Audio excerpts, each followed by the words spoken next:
No one expected this. In the last few hours, news has been released that has generated a lot of discussion on the web. Let's break it down. So be sure to hit the like button and comment below. What do you think of Shedeur Sanders at the Browns? Did you like this? I want to hear your opinion. Now, on to the news. There was tension in the war room. You could feel it, not just see it. The moment the Cleveland Browns selected Shedeur Sanders with the 144th overall pick in the 2025 NFL Draft. For fans who watched the draft expecting a routine quarterback pick on day 3, what unfolded could end up being one of the most polarizing moments in the team's recent history. And not just because of who Sanders is, or who his father is, or how drastically his stock has fallen. No, what's fueling the intrigue here is what we saw, and didn't see, on the faces of the Browns brass at that moment. There was no celebration, no smiling front office, no high fives, just silence. A hesitant smile from Coach Kevin Stefanski, a blank, almost worried expression from General Manager Andrew Berry, and the nearly invisible presence of owner Jimmy Haslam, who didn't look like a man watching his franchise draft a potentially game-changing quarterback. That silence spoke volumes,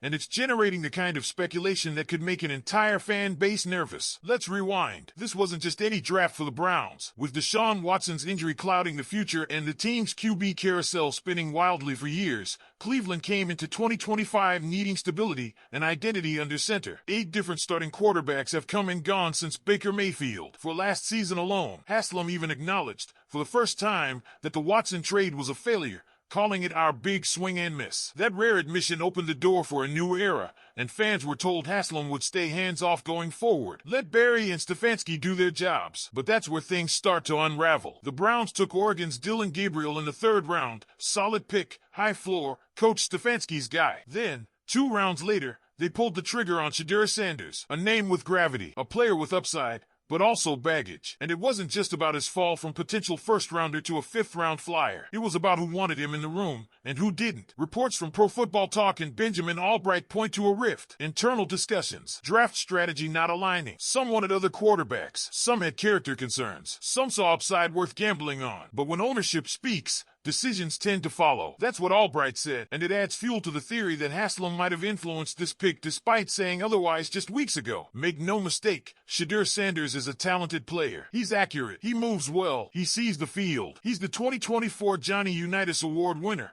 the unanimous Big 12 Offensive Player of the Year. But his drop was no accident. NFL teams passed on him repeatedly due to intangibles and other stuff, as one anonymous exec told The Athletic. The glue that holds a team together? Never been there. The exec said, that's what gives teams pause. Not the stats, not the arm, but the aura. Still, the Browns couldn't resist. A 5th-round pick with top-round talent? That's value too rich to pass up. And for a team with no long-term QB solution and no clear starter locked in, they rolled the dice. But not everyone looked thrilled to do it. That's what's unsettling. It didn't look like a war room that just landed a potential franchise QB. It looked like a compromise. Sanders, for his part, is saying all the right things. He's already posted his rookie card announcement with Panini. He visited a local high school, telling students he's trying to bring Cleveland a Super Bowl. That's the right message. That's the mentality fans want to hear. But the climb he faces is steep. The Browns already have Joe Flacco, Kenny Pickett, Dillon Gabriel. Deshaun Watson is still under contract, even if his role is fading. This quarterback room is crowded, competitive, and uncertain. Sanders might be the steal of the draft, or he might be a pick that fractures the Browns' internal alignment even further. And that's what makes this story worth watching. Drop your thoughts in the comments. Now that the dust is settling,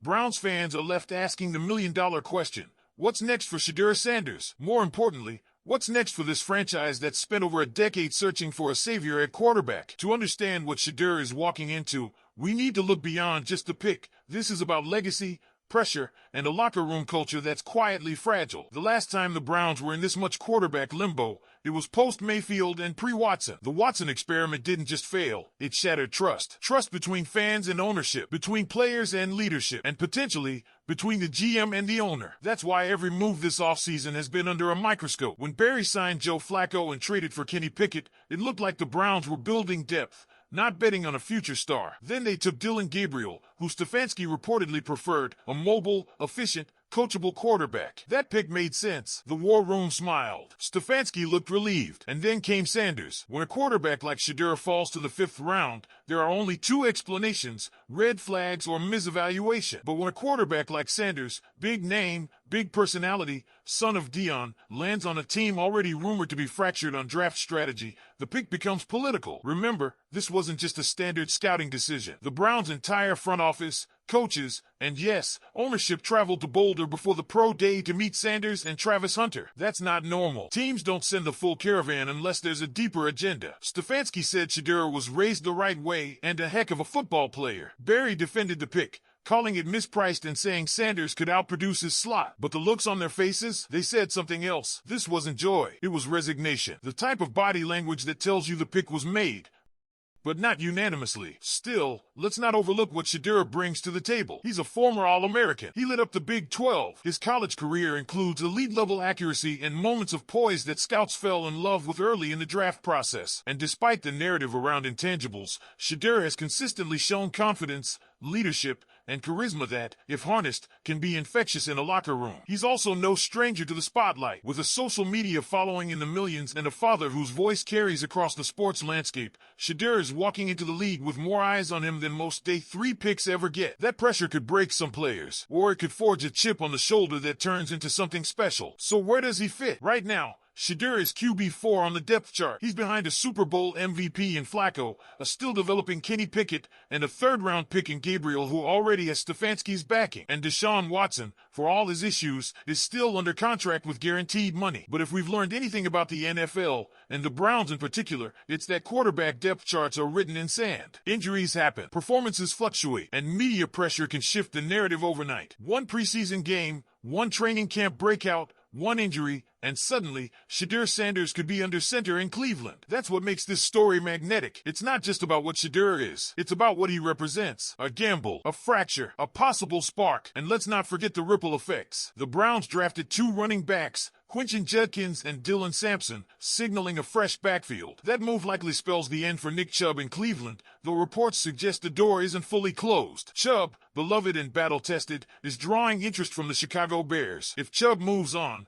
the Browns' offense will have a completely new identity, new backs, new quarterback options, and a playbook designed for evolution. All of this sets the stage for a high-stakes 2025 season. Jimmy Haslam has asked for patience, but in the NFL, patience is just another word for waiting to fire someone. The Browns have the pieces. They have a defense built to win now. They have offensive playmakers. What they don't have, yet, is clarity at quarterback. Could Shedeur Sanders be the answer? Maybe. But the real drama won't unfold in press conferences or interviews. It will unfold in the quiet moments of practice, in preseason camp, in the closed-door meetings between Barry, Stefanski, and Haslam. Because this isn't just about football. It's about control, trust, and whether the Browns are ready to finally commit to a future built on an aligned vision, not piecemeal decisions. Now it's your turn. Leave a comment, hit the like button if you enjoyed this in-depth analysis, and don't forget to subscribe to the channel so you don't miss any of our exclusive Browns coverage. Let's talk in the comments. Was Shedeur Sanders the right choice? Or is this just another chapter in the long-running Browns quarterback saga? We'll be watching